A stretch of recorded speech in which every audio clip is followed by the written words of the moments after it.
This is Optimal Relationships Daily, episode 446. How much time you should give a guy to commit before you quit, by Evan Marc Katz of evanmarckatz.com. Hello and good day to ya. I'm Joss Marie, and this is the podcast where I narrate all things relationships every weekday, just like an audiobook. So let's go right ahead and kick this week off right with some advice from Evan Marc Katz about commitment and start optimizing your life.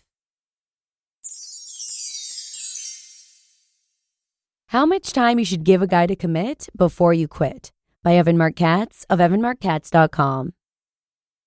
I received this email the other day from a woman who read why he disappeared. I found it frustrating, but really, I was feeling frustration on her behalf.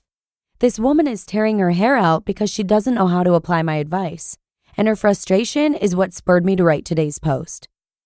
Quote, I think your advice is contradictory. You imply that you should get rid of the guys that don't call regularly and make it obvious that they want to date and pursue a relationship.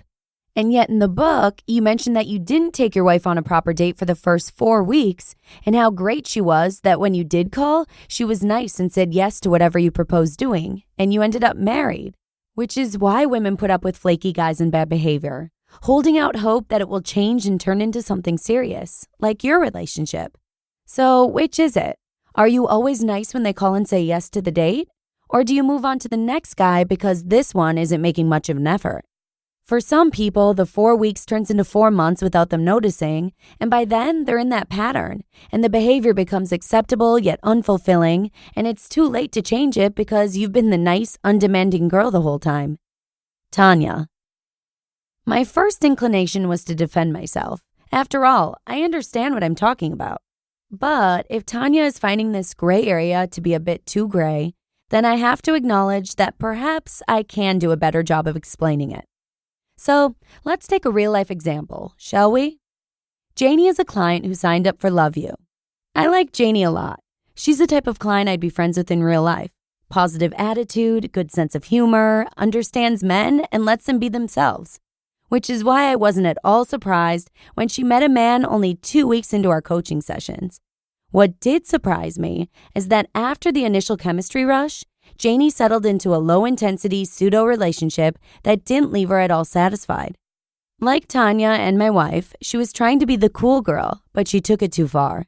She needed me to set her straight and show her what her guy was actually thinking. So why does a man only call or text you once a week to make plans? Why is a man perfectly content only seeing you once every 2 weeks? Why is a man not clamoring to reserve his weekends for you or take you on a short vacation or meet your friends and family? The answer is simple. He doesn't want to. If a man texts you once a week, if he doesn't make time to see you regularly, if he expresses no interest in escalating the intensity of the relationship, that's exactly the relationship that he wants. Low intensity, low pressure, low commitment, low drama. He wins, you lose. He's content, you're not. You don't win this war by waiting him out and hoping he falls for you after 4 months or 6 months or 1 year of casual. You win this one by assessing his efforts and concluding that you're wasting your time. There's a huge difference between giving a guy 6 weeks to choose you over the other woman he's dating and to be a sucker for hanging around when you're merely and clearly his once-a-week girl. Application of this made-up rule is surprisingly simple. When you start dating, don't do anything. He calls, he texts, he emails. You just mirror his efforts and give him enthusiasm and warmth every time. If he doesn't follow through fast enough or often enough, make a mental note. This probably means that he's A, dating other people and isn't sure whether I'm the one, or B, he's just not that into me and using me for now. This doesn't mean he's a bad guy. This means he's a regular guy. This is how we work. I may have casually seen my wife for the first 4 weeks of our relationship, but I would always email the next day to say I had fun. I was the one who was making the effort to see her more. She didn't have to do anything except say yes and not judge me while I worked it all out in my head. So don't worry about how much you like him, how strong your feelings are, or anything like that. Just evaluate your man on the effort he's making for you. You've had boyfriends before, right? How did they act? Did they see you once a week for 6 months and suddenly declare their love? No. Potential boyfriends act like potential boyfriends. So give a guy 6 to 8 weeks to figure out his feelings if necessary. And if you don't get the sense that the relationship is growing, the talk is brief and emotionless. Hey, Adam, it's been fun getting to know you, but I get the sense that we're not on the same page. I need a man who is looking for a relationship, and you don't seem to be that guy. No hard feelings, but I'm going to go find that guy. Best of luck in your search. Take care of yourself.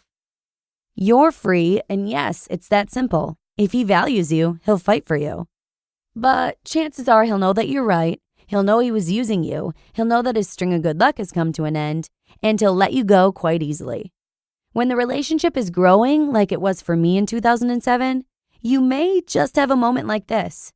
One night, when we were eating Chinese food and watching TV, I turned to my future bride-to-be and said, "I think you're my girlfriend." She said with a coy smile, "I think I am." It was that simple. I wanted to lock her in. I let her know. The right guy always does. You just listened to the post titled, "How Much Time You Should Give a Guy to Commit Before You Quit" by Evan Marc Katz of evanmarckatz.com. Thanks so much to Evan for letting me share this post with you today. What great advice to evaluate a guy on the mere effort he's making in the first 6 to 8 weeks of dating him, rather than on how much you like him. This will help keep you from getting too attached to men that aren't interested in anything serious and allow you to continue your search without feeling as though you've wasted your time. Talk about way less heartache. But with that, I'm going to go ahead and keep this outro nice and short for you today. Have a good one, and hopefully I'll see you again tomorrow, where your optimal life awaits.